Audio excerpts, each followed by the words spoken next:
ibibigay. Actually, meron sa case namin, they almost suspended yung business permit nila.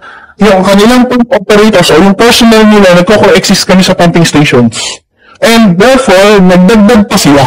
Nagdagdag pa sila sa JVU ba? Sir, excuse me, sir. Doon sa JVU ba, inassign yung red plate ng mga government vehicles sa kanila? At since sa JVU? As part of the JVU, andun po na yung mga purpose ng government ng district ay pwede namin ipag-hirap sa kanila. Pero bahiram. Yes, pero pagkakadipos na event na kusunod plan for whatever reason, we have the right to do so. Walang ganun. So, actually, nag-letter sa GCC at nakakuwang naman yung kami ng positive feedback. Inspection and observations, tinitingnan po namin yun, ano yung due diligence nila dun sa aming mga properties PPEs. Kasi kahit may existing JVA, meron silang JV share na binibigay sa amin. Pero yung lang ay enough for our salaries. So, ibig sabihin po, yung depreciation cost ng mga PPEs na yun, kami guys nagsa-shoulder. Meaning po, kaya na kami ay nagne-negative sa FS. So, kahit sabihin natin, nilaspag namin na yung ginamit, actually, ang dami namin ng government vehicles, sira na, yung iba na wala pa ng makina.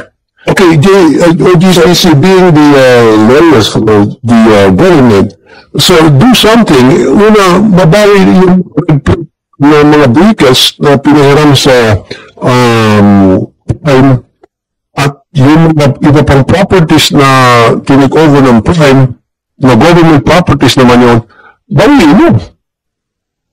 Yes, Mr. Chair. We are continuously talking to them and then thinking of ways how to do it. But Prime kasi is always insistent that it is part of the JVA. So we are very careful. Flush doon. Yes, sir. You represent the government. Yes. That's government property. Yes. That's people's money. Yes, sir. Yes, sir. If it comes to private company, just because meron siyang JVA, dito sa local water district, then they have the power na para kaming functioning ang property ng gobyerno ng Pilipinas. Actually, Mr. Chair, the reason why usufructuary agreement lang, hindi talaga yung transfer of property because talagang maintain natin na the property is for the water district only, not Prime. So, hindi po tayo nag-transfer ng property. And so, ayaw na ibalik, ayaw na ibalik. Kaya pwede kayo manghimasok. Mahirap po kami manghimasok because there's a case against Prime. So, we will study it po. We will study it. Yes, sir. Yes, sir. Go ahead for Mr. Baldovino. I'm sure Mr. After Mr. Baldovino. Actually, Mr. Chair, kinuha rin naman kinuha namin yung mga service vehicles namin. Nakuha naman namin, kaya lang talaga, tinutok kami ng mga security guards na dinaploy nila dun sa aming mga package. And hinarang kami sa gate.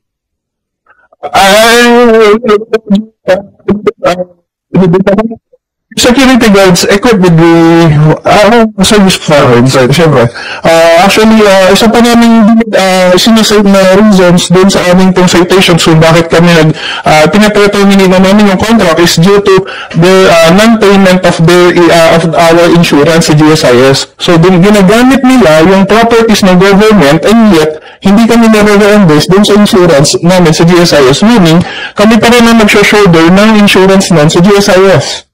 And actually, nakaranas din po kami. Very ironic lang, pero sasabihin ko na rin po, yung pumping stations namin nasunog. So, ibig sabihin, yung plant kami ng tubig nasunog. So, ang pangit po pakinggan, pero yung reality sa amin. Mr. Chair, so halimbawa po sa Courts ng may ongoing legal dispute, ngayon sa talagang at the same time, yung mga water districts at LGUs naman na nakasang loob, kaya nilang mag-report ng operations step by step, even when the legal dispute is going on. Ang bawa, Mr. Chair, I've learned na yung Quezon Metro Water District, nakahingi kasi yung next question ko sana tungkol sa Commission on Audit.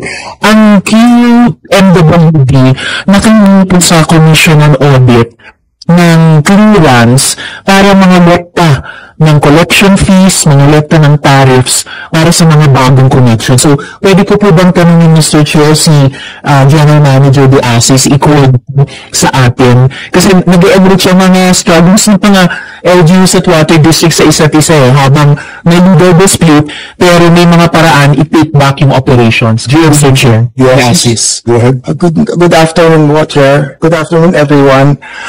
Actually po, ang Prime Water po, binigyan po ng Quezon Metro ng extension until December 31, 2025 for the catch-up plan.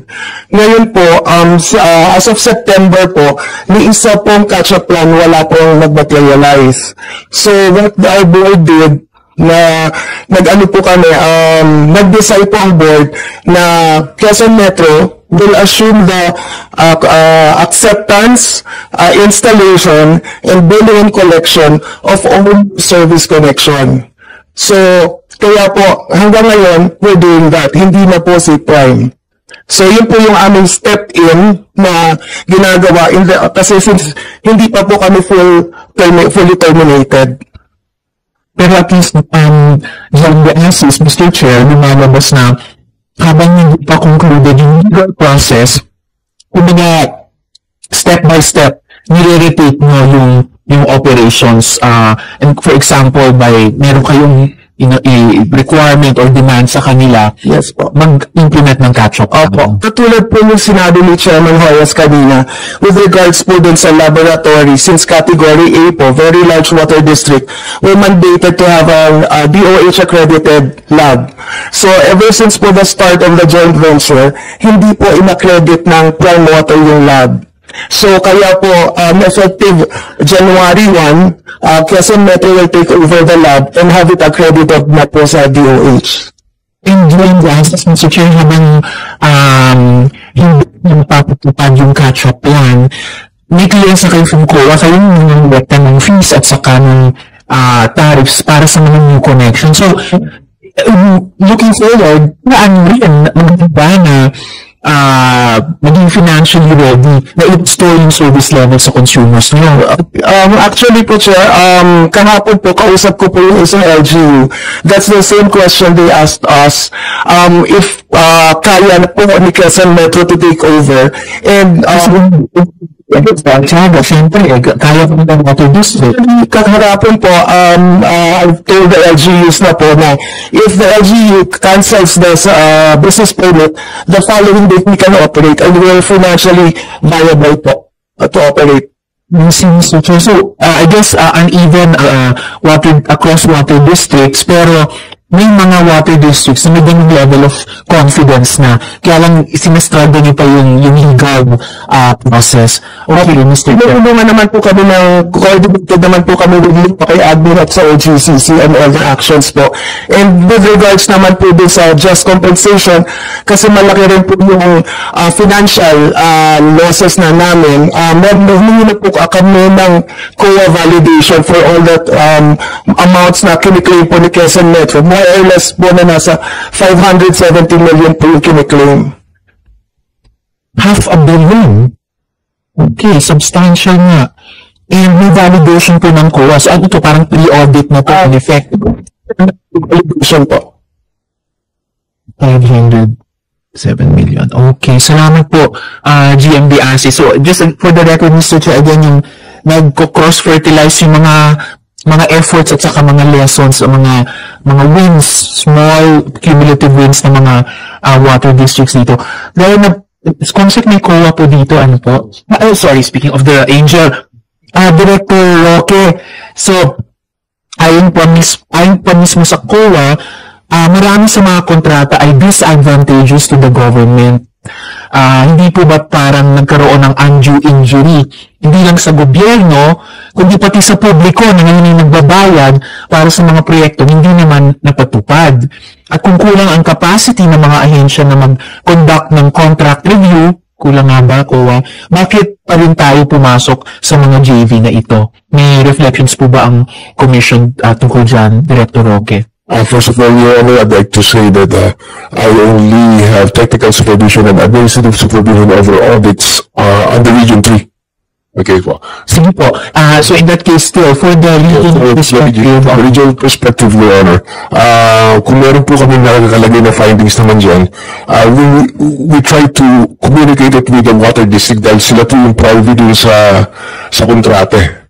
So, kailangan sila yung mag-impose dun sa kanilang private partner, whoever it is, Your Honor. With respect to the public na sabi, may undue injury, that is also up for the board or the water district po involved po doon sa kapartner po ng private pero yung finding ng commission na marami sa mga kontrata ay disadvantageous to the government, pwede pong maging basihan yon or pundasyon, starting point man lang ng mga water districts, yung mga boards ng water district na mag-inquire kung nagkaroon ng undue injury, Mr. Chair. First of all, I think that the water district should first have basis din po doon sa pag-ano nila doon sa pagiging disadvantages na iprovide naman po ng COA, nakita naman po namin. I think sila na po talaga dapat ang mag-push noon, sir, which we're not going to contract po. So, proceeding na lang po, Mr. Chair, from the basic principle na such contracts are disadvantageous to government, yung sa specific findings ng bawat water district, pwede silang magbuo ng opinion or not na nagkaroon ng undue injury sa mga consumers nila, Mr. Chair. For the record, Your Honor, I think all our findings are based on data. So, yun naman po nakita naman po that yun na communicate namin sa water districts management, pwede na po yung gamitin nila. Saka yung po kanina sinasabi nga ni ma'am, with respect to do sa audited financial statements, I think yung kanilang hinihintay man, hindi lang po yung validation. Salamat, Mr. Chair. Hinila ako ng kasabay na input, Mr. Chair, from the PPP Center. Kasi the new PPP law empowers COA to audit PPP projects themselves. Hindi lang yung mga water districts ay lahat ng PPP projects. Pwede niyo po bang i-enlighten ng komite tungkol dito, Mr. Chair? Mr. Chair, Senator, actually meron pong PPP Center was working with COA for an audit manual. And nagbigay na for PPP projects para alam nila paano talaga i-audit yung mga projects. Nagbigay na po kami ng inputs, test na din po sila ng project. But I understand the manual is still with the commission proper. So we were informed latest kasi we are following up with this within this year daw ma-approve. So, within this year, ma-approve na yung audit manual na magagamit din ng mga water districts, for example, tama po ba? Specific for COA po siya. Specifically for COA. So, meron tayong within this year, audit manual for COA in terms of all PPP projects, hindi lang yung mga water district JVAs with private concessionaires. And then also, kanina, Mr. Chair, meron tayong within 3 months may resulta yung review ng LUWA at saka NWRB tungkol sa possible refunds.